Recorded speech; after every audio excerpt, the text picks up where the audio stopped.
warahmatullahi wabarakatuh. Alhamdulillahirabbil alamin.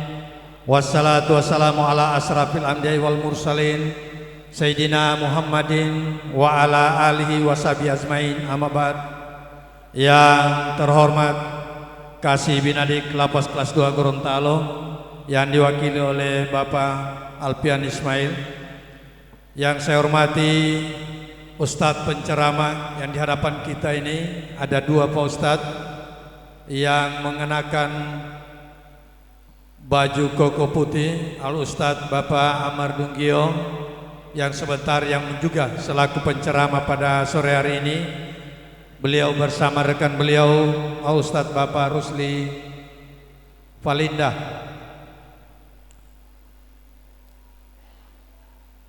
Yang saya hormati pengurus Badan Tamirul Masjid At-Taubah Lapas kelas 2 Gorontalo, Bapak-bapak hadirin sekalian yang insya Allah dimuliakan oleh Allah Subhanahu wa Ta'ala. Pertama-tama mari kita sama memanjatkan puji dan syukur kehadirat Allah Subhanahu wa Ta'ala, karena hanya dengan izin dan kuasanya jualah pada sore hari ini kita berkumpul di tempat ini dalam rangka ceramah agama. Salawat dan salam mari kita aturkan pada junjungan kita Nabiullah Muhammad sallallahu alaihi wasallam, pada keluarga, sahabat, dan insya Allah sampai pada kita sekalian umatnya yang setia. Bapak-bapak hadirin sekalian yang kami hormati, marilah acara pada sore hari ini kita buka dengan melepaskan basmalah. Bismillahirrahmanirrahim. Selanjutnya mari kita dengarkan bersama kalam ilahi yang akan dibawakan oleh rekan kita Yunus Utina. Dengan hormat pada rekan disilakan.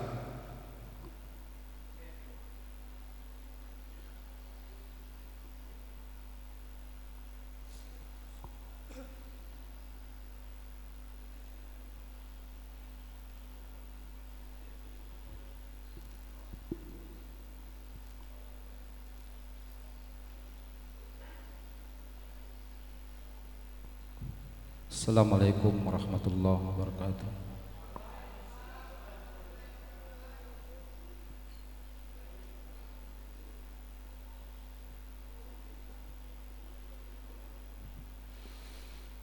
A'udzu billahi minasy syaithanir rajim.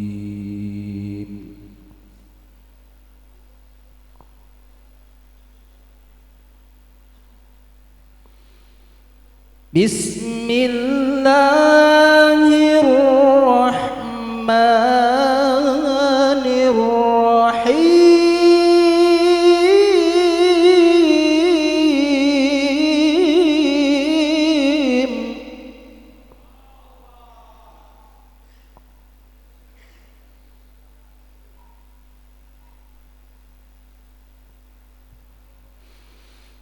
Ya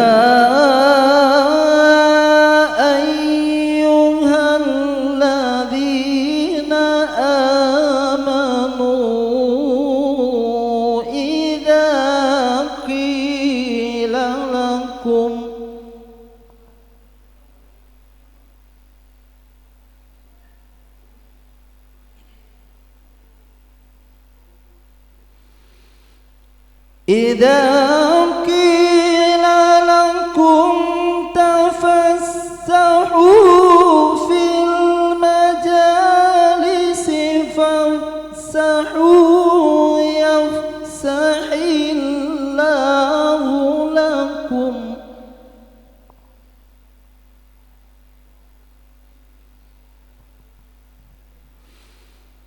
وإذا قيل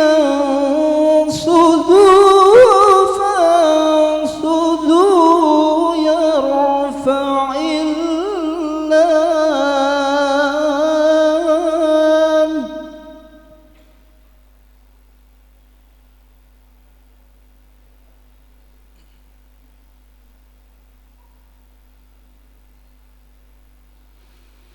يرفع الله الذين آمنوا منكم والذين أوتوا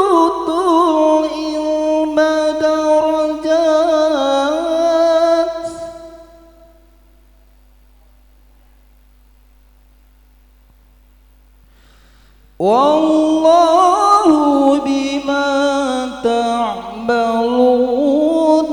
khabir. Wallahu bima ta'maluna khabir. Sadaqallahul azim. Assalamualaikum warahmatullahi wabarakatuh.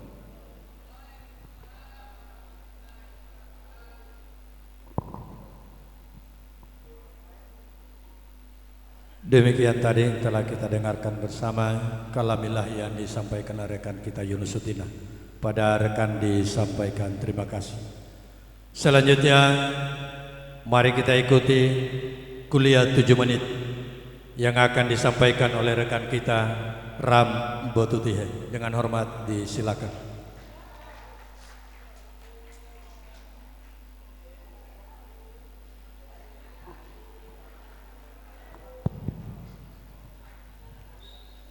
Bismillahirrahmanirrahim. Alhamdulillah. Alhamdulillahilladzi arsala rasulahu bil huda wa dinil haq liujirahu ala dini kulli walau karihal musyrikun. Ashhadu an la ilaha illallah wa ashhadu anna muhammadan abduhu wa rasuluhu. Allahumma salli ala sayyidina Muhammad wa ala ali Muhammad. La nabiyya ba'da amma ba'du. Assalamualaikum warahmatullahi ta'ala wabarakatuh.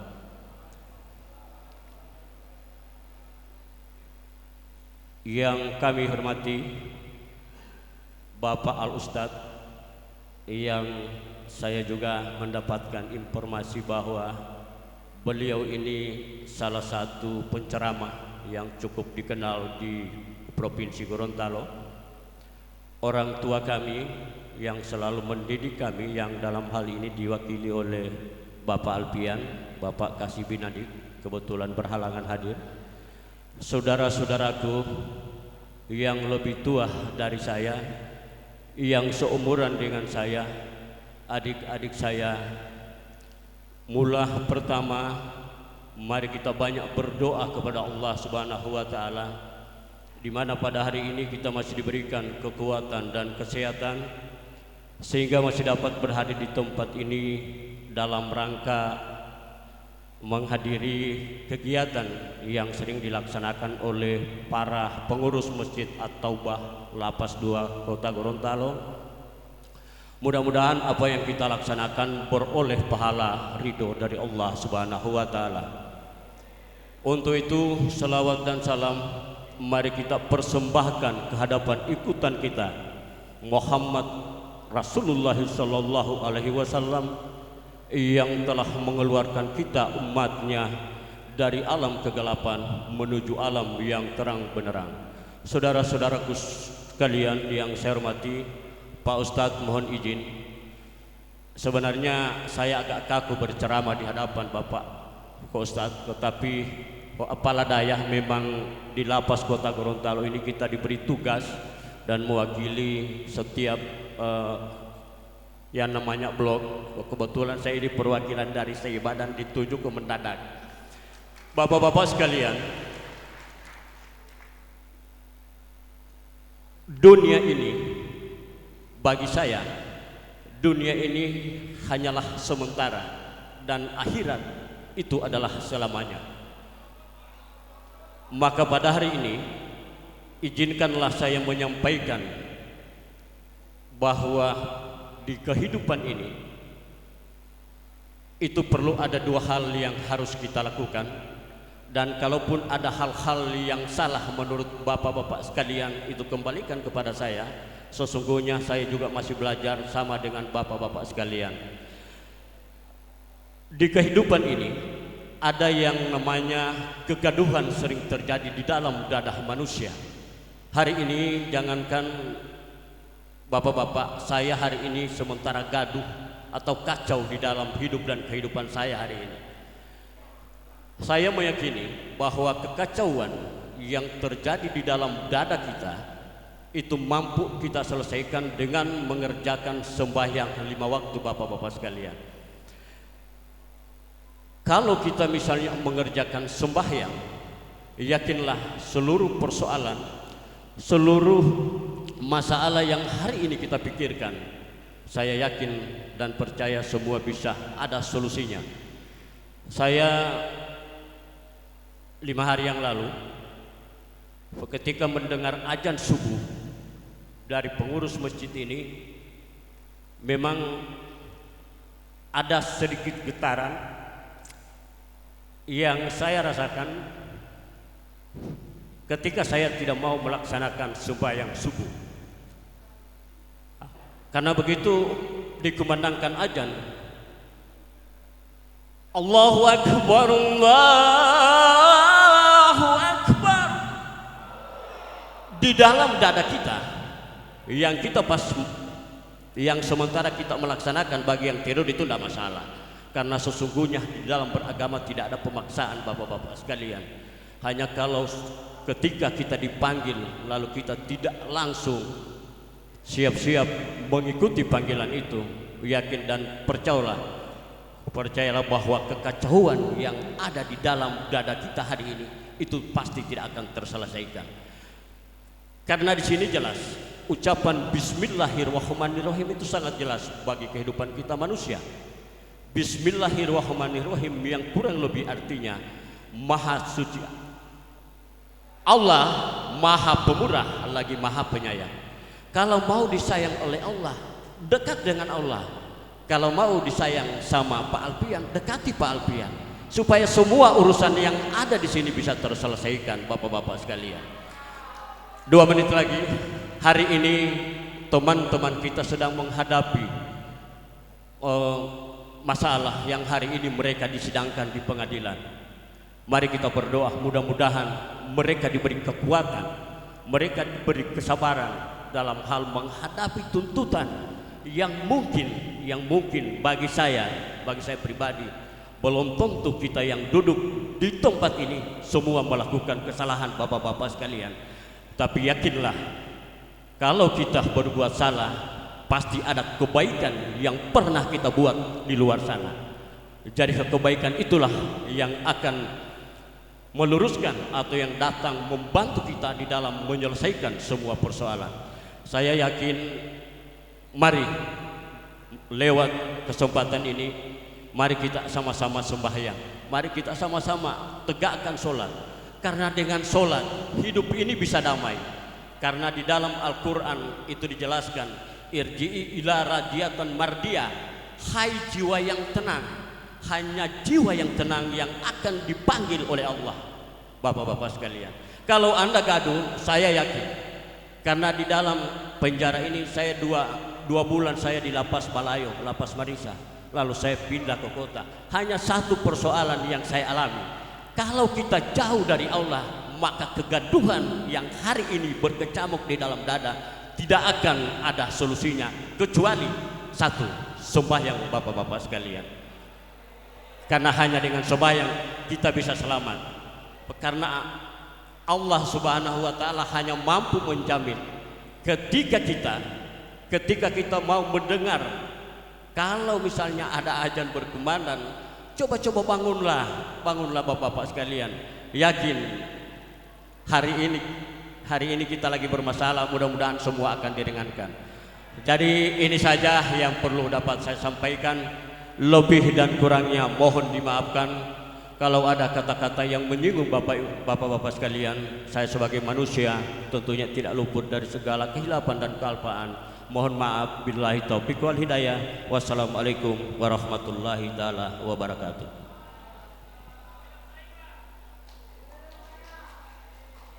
Demikian kuliah 7 menit yang disampaikan oleh rekan kita Bapak Rambo Tutihe sama dengan sambutan kepala desa.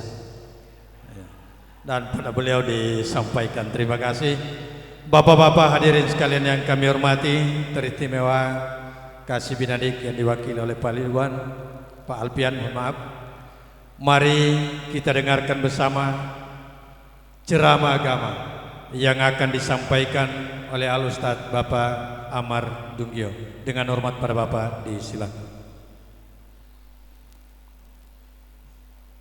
Bismillahirrahmanirrahim.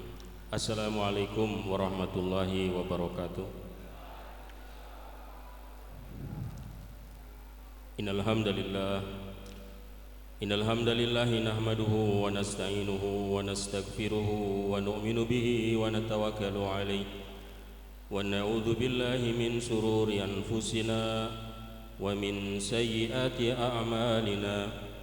من يهده الله فلا مضل له ومن يضلله فلا هادي له وأشهد أن لا إله إلا الله وحده لا شريك له وأشهد أن سيدنا ونبينا ومولانا محمدا عبده ورسوله أرسله بالحق بشيرا ونذيرا وصلى الله تعالى عليه وعلى آله وأصحابه وأزواجه وذريته وأهل بيته وسلاما تسليما كثيرا أما بعد فقال الله تعالى في كتابه الكريم أعوذ بالله من الشيطان الرجيم بسم الله الرحمن الرحيم ومن أحسن قولا ممن دعا إلى الله وعمل صالحا وقال إنني من المسلمين وقال النبي صلى الله عليه وسلم الدنيا سجن المؤمن wa jannatul kafir au kama qala alaihi salatu wassalam.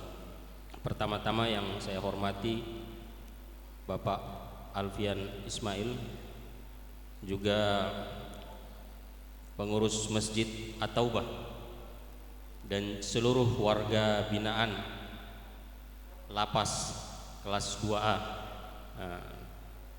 Jadi sekedar informasi, jadi sebelum ini saya juga biasa beberapa kali sempat mengisi kegiatan yang sama juga di Lapas Cipinang, juga di Lapas Salemba juga pernah. Jadi ini bukan pertama kalinya, tapi biasanya kalau kita silaturahmi ke Jakarta kita diminta untuk isi juga di sana.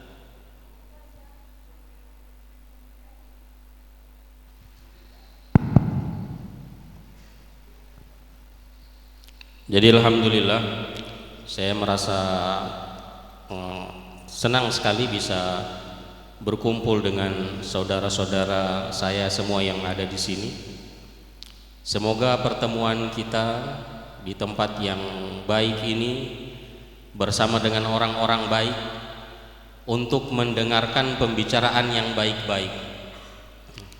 Jadi orang baik itu senang berkumpul di tempat yang baik dengan orang-orang baik, mendengarkan pembicaraan yang baik-baik, kakinya hanya suka dilangkahkan ke tempat yang baik-baik, matanya hanya suka dipakai untuk memandang yang baik-baik, telinganya juga hanya suka dipakai untuk mendengarkan pembicaraan yang baik-baik. Nabi bersabda, la yasbahal mu'min min khairin yasma'uhu hatta yakuna hawahu muntahahul jannah. Jadi orang beriman itu tidak pernah merasa puas, tidak pernah merasa cukup dengan kebaikan yang ia dengar. Jadi bukan sampai S1, S2, S3, profesor, doktor baru sudah selesai, tidak. Tapi orang beriman, kata Nabi, tidak pernah puas dengan kebaikan yang ia dengar hatta yakuna hawahu muntahahul jannah. Sampai kapan? Sampai kedua kakinya berada di dalam surganya Allah. Semoga pertemuan kita ini kelak menjadi syafaat di hari kiamat, karena kita berasal dari daerah yang berbeda-beda, tempat tinggal yang berbeda-beda, tapi kita bertemu di sini karena Allah, berpisah juga karena Allah.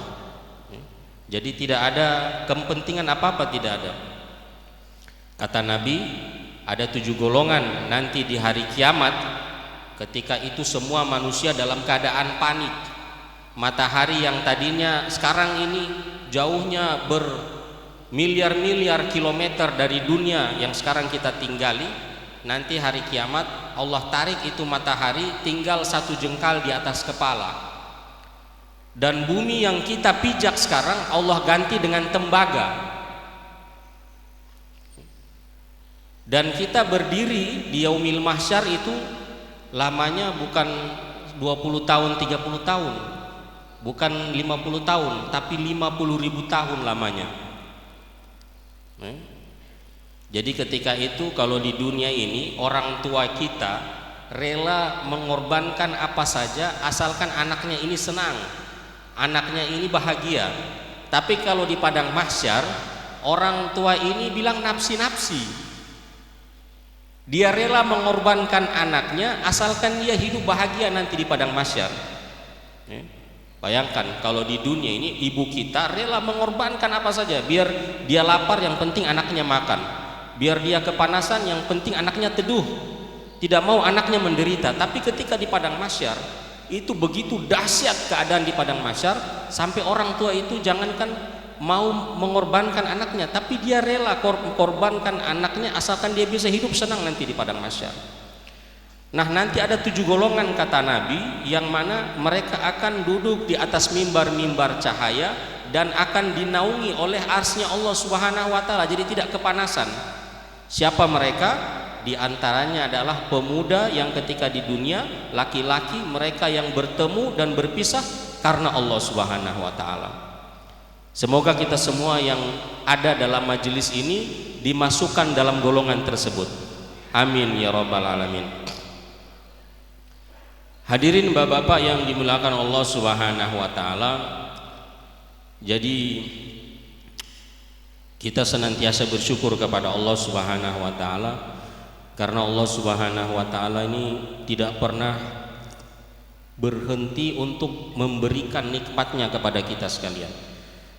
Walaupun kita berhenti sholat, walaupun kita berhenti zikir, walaupun kita berhenti melakukan amal soleh, tapi Allah tidak pernah berhenti untuk memberikan nikmatnya kepada kita. Ini maha baiknya Allah kepada kita bapak-bapak sekalian. Walaupun kita ini lupa sama Allah, tapi Allah tidak pernah lupa sama kita. Bahkan Allah begitu sayang sekali sama kita, cinta sekali sama kita. Allah Subhanahu wa taala berikan nikmat kepada kita tidak putus-putus. Bahkan kata alim ulama, kalau ditimbang sayangnya ibu kepada anaknya yang paling taat, yang paling pambadengar, ditimbang dengan kasih sayang Allah kepada hambanya yang paling durhaka. Jadi satu timbangan diletakkan kasih sayang Allah, kasih sayang ibu-ibu kepada anaknya yang paling taat. Biasakan kalau orang tua punya anak 5 orang, ada satu itu yang paling pambadengar sekali, jadi kebanggaan orang tuanya. Diletakkan di satu timbangan, di timbangan yang sebelah diletakkan kasih sayang Allah kepada hambanya yang paling durhaka. Siapa hambanya Allah paling durhaka? Fir'aun. Fir'aun itu hamba Allah yang paling durhaka sekali. Tapi kalau ditimbang, maka lebih berat kasih sayang Allah kepada hambanya yang paling durhaka. Jadi tidak ada apa-apanya kasih sayang ibu kepada anaknya yang paling taat kalau dibandingkan dengan kasih sayang Allah kepada hambanya yang paling durhaka. Kepada Fir'aun laknatul alaih, Allah paling sayang sekali.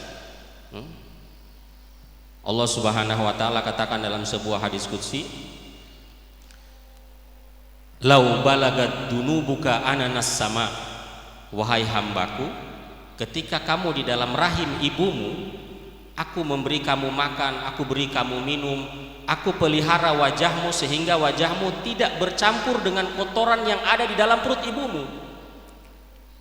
Allah buat tameng untuk melindungi wajah kita dari kotoran najis yang ada di dalam perut ibu kita. Tetapi ketika kamu lahir ke alam dunia, Allah Subhanahu wa taala katakan, barastani bil ma'asi, kamu sudah berani menzahirkan kedurhakaanmu kepadaku. Ketika kamu lahir ke dunia dan tubuh badan kamu membesar, sudah dapat titel macam-macam, sudah dapat gelar macam-macam, sudah banyak sebanyak doi. Allah Subhanahu wa taala katakan, barastani bil ma'asi, kamu sudah berani menampakkan, menzahirkan kedurhakaanmu kepadaku, kata Allah. Tetapi kata Allah, lau balagat dunubuka ananas sama. Tapi sekiranya kamu buat dosa sampai mencercah langit. Ini bumi ini Pak, dengan langit itu jaraknya 500 tahun perjalanan. Jadi yang kalau kita lihat di atas itu baru batas pandangan mata kita, belum langit itu. Yang biasa pesawat lewat-lewat itu baru batas pandangan mata kita, belum langit pertama. Kalau langit pertama jaraknya 500 tahun perjalanan. Itu seperti apa jauhnya Pak? Tetapi kata Allah, sekiranya kamu berbuat dosa dan dosa kamu itu sampai ke langit, dan kamu datang kepadaku memohonkan ampun atas dosa-dosamu, Allah Subhanahu wa taala katakan, ghafartu laka fala ubali. Aku akan ampuni dosa-dosa kalian, aku tidak pernah peduli, kata Allah. Bayangkan Pak, Allah punya sifat itu at-tawwab. At-tawwab itu maha penerima taubat. Kalau kita manusia Pak, so paling pemurah, paling pambai sekali. Kita orang bikin yang salah satu kali dia kita orang kasih maaf, 2 kali masih kita orang kasih maaf, ketiga kali kita orang so kasih maaf, tapi kita orang so tidak mau bataman akan. So ulang-ulang, apalagi so sampai 10 kali, itu orang so bajau akan itu, so tidak mau tahu lagi dengan dia. Tetapi Allah punya sifat itu at-tawwab, maha penerima taubat. Maha penerima taubat. Sekarang muncul pertanyaan, kenapa Allah Subhanahu wa taala ciptakan para pendosa seperti kita ini? Para pendosa seperti kita ini. Saya juga termasuk. Cuma dosa-dosa saya masih Allah tutupi. Kita semua ini pendosa. Kenapa Allah ciptakan ini pendosa seperti kita ini? Ulama katakan supaya apa? Supaya Allah ingin memperlihatkan kepada kita bagaimana maha pemurahnya Allah Subhanahu wa taala.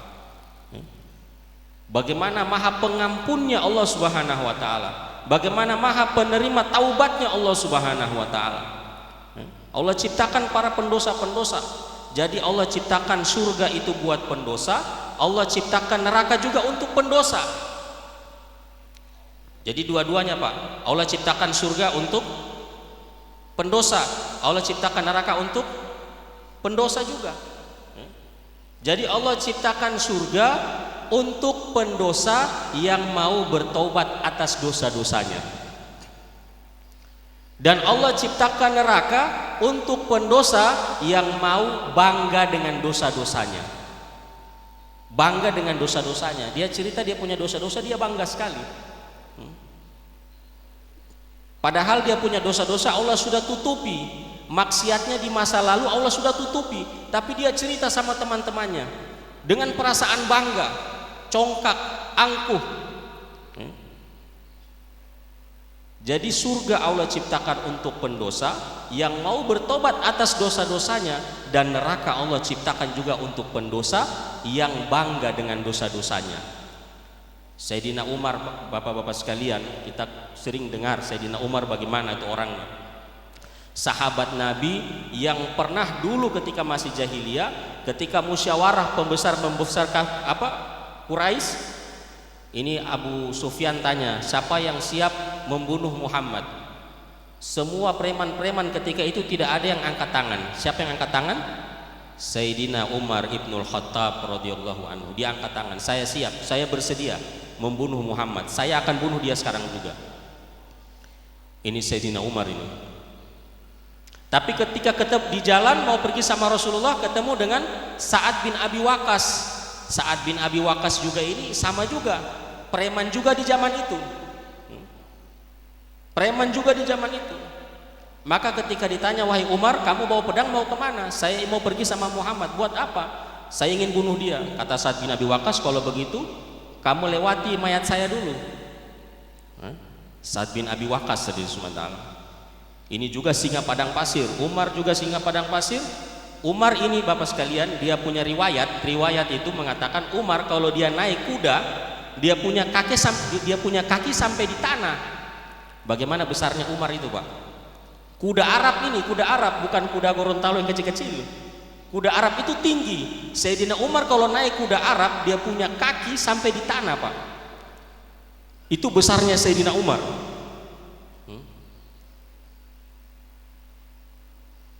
Tapi hadirin dimulakan Allah Subhanahu wa taala, Sayyidina Umar itu kalau dia mengingat dia punya dosa-dosa, ketika dia imam sholat Isya berjamaah, suara tangisannya terdengar sampai orang paling belakang. Padahal Sayyidina Umar ini, kata Nabi, sudah dapat jaminan dari Nabi. Nabi bilang kalau ada Nabi sesudahku maka Umarlah orangnya. Bukan hanya itu lagi, Nabi tanya sama malaikat Jibril, wahai Jibril, coba kamu ceritakan bagaimana pendapatmu tentang sahabatku Umar. Malaikat Jibril katakan, wahai Muhammad, sekiranya aku ini diberikan umur, dijadikan manusia dan diberikan umur seperti mana umurnya Nabi Nuh. Nabi Nuh punya umur itu 1000 tahun lebih. Maka kata malaikat Jibril, kalau aku diberikan umur seperti Nabi Nuh untuk membicarakan kebaikan-kebaikan sahabat Umar, sampai aku meninggal dunia belum selesai aku bicarakan dia punya kebaikan-kebaikan. Ini sudah dapat jaminan dari Nabi, dari malaikat Jibril. Bahkan ketika Nabi Isra Mi'raj, Nabi lihat istana yang begitu indah, begitu mewah di surga. Nabi tanya, wahai Jibril, ini istananya siapa? Maka Jibril katakan, wahai Muhammad, ini istana sahabatmu Umar. Ini Pak, orang yang dulu mau membunuh Nabi. Sekriminal-kriminalnya kita sekarang, tidak kepikiran kita mau bunuh alim ulama, Habibullah hadis, tidak ada di Sumatera.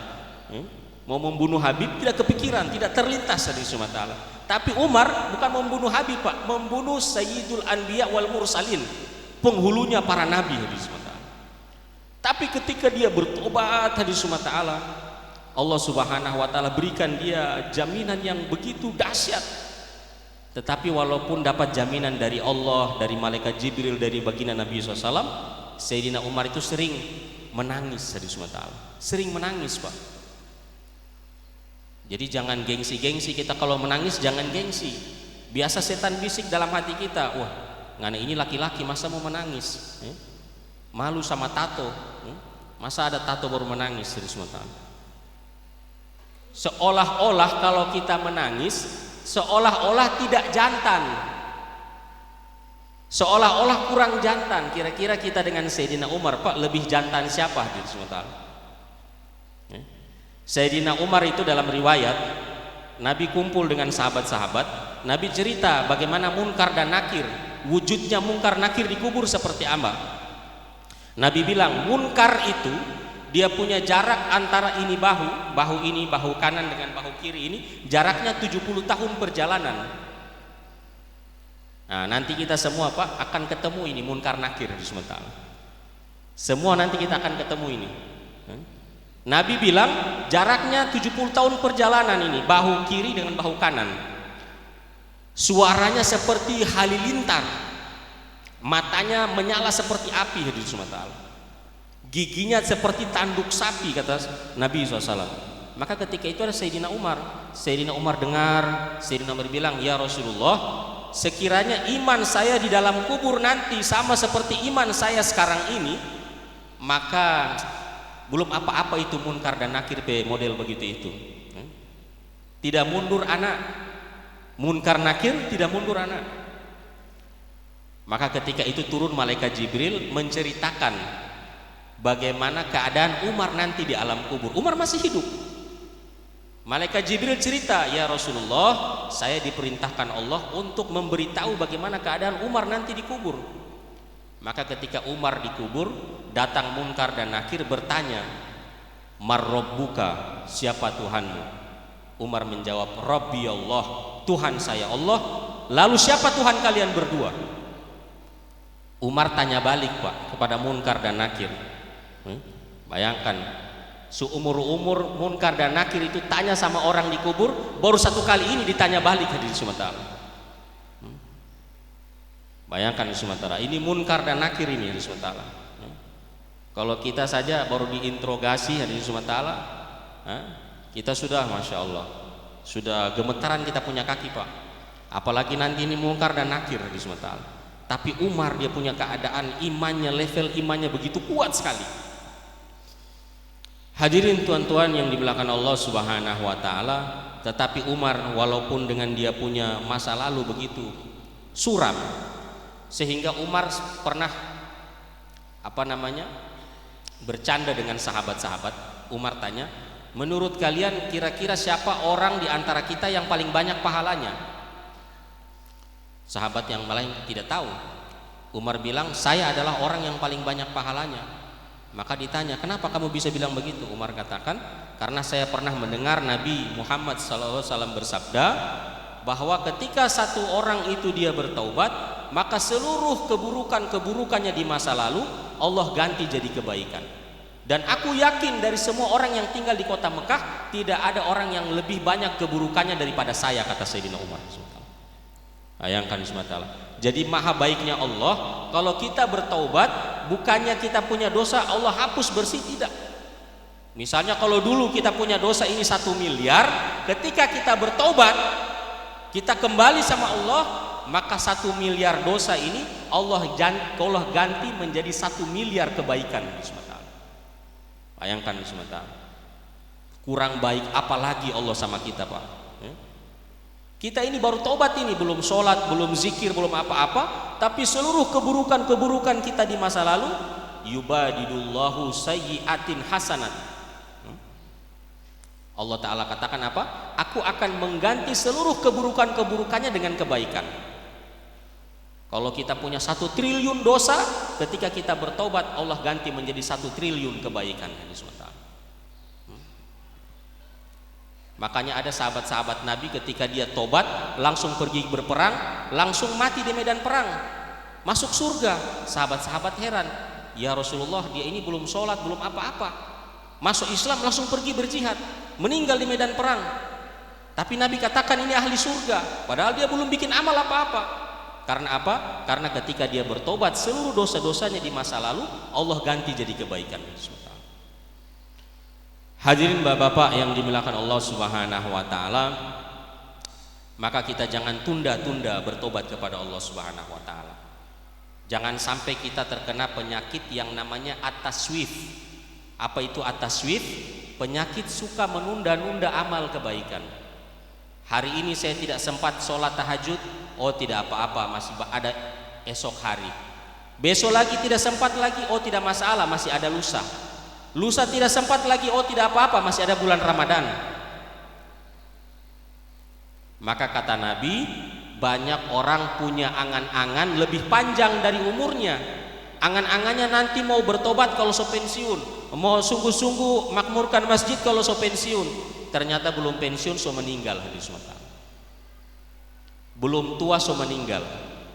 Kalau orang bujangan, dia punya angan-angan ingin bertobat kalau so menikah, so ada istri, so berkeluarga, baru mau makmurkan masjid. Ternyata belum menikah sudah meninggal. Hadirin semata. Ini angan-angan lebih panjang dari umur.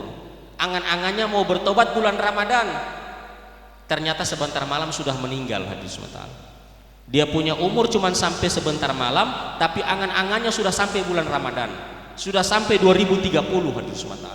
Nanti Jo masih muda kok, kasih puas-puas saja ini.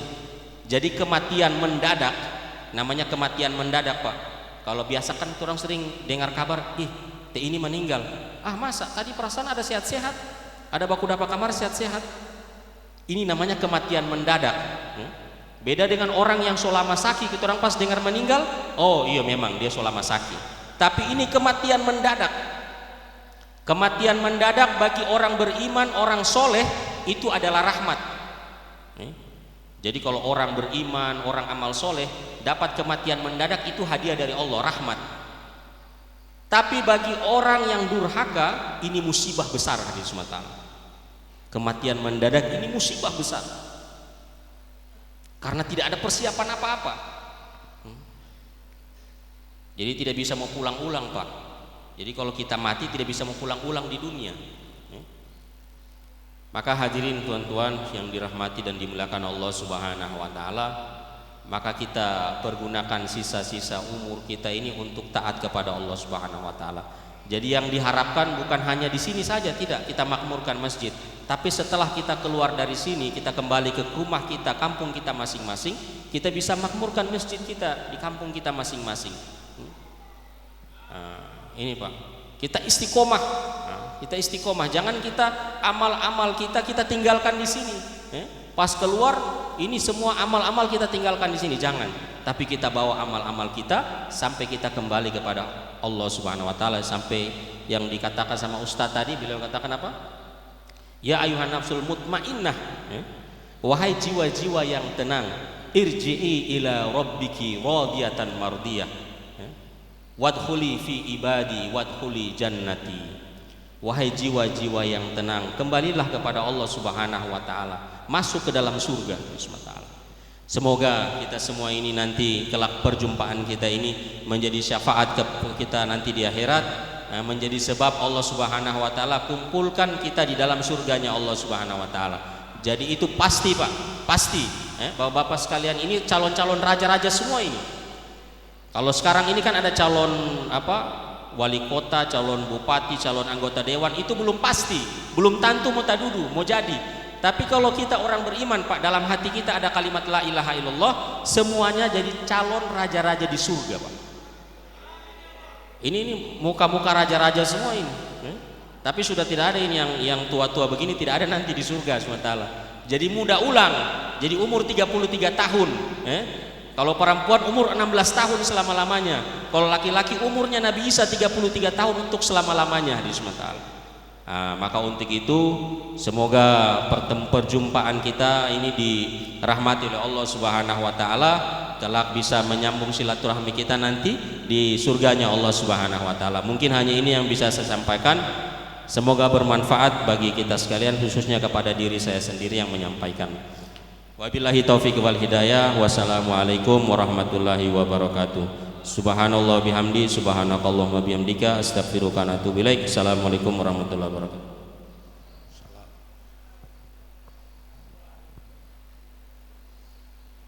Demikian ceramah agama yang disampaikan oleh Pak Ustadz Amar Dunggil, dan pada beliau disampaikan terima kasih.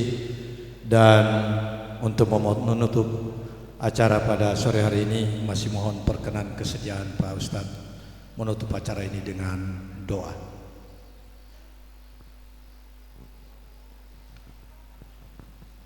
Mari Bapak sekalian kita doa sebentar. Insyaallah doa-doa kita ini diterima oleh Allah Subhanahu wa taala. Amin. Bismillahirrahmanirrahim. Alhamdulillahirabbil alamin.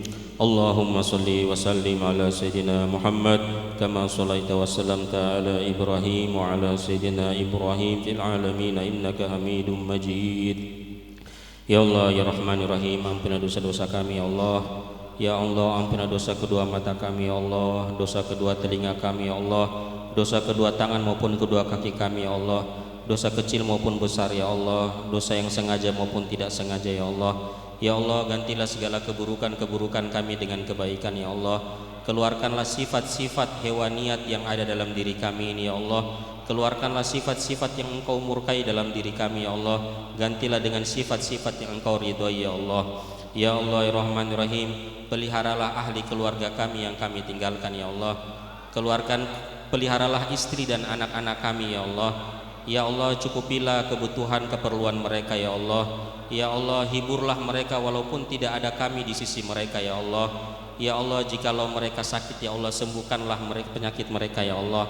Ya Allah Rahman Rahim, hiburlah kedua orang tua kami ya Allah, baik yang masih hidup maupun yang telah meninggal dunia ya Allah. Kami belum dapat membalas kebaikan-kebaikan mereka ya Allah. Ya Allah Rahman Rahim, ya Allah, jadikanlah perpisahan kami di dunia yang sementara ini ya Allah, jadikan sebagai sebab Engkau kumpulkan kami kelak nanti di dalam surgamu ya Allah.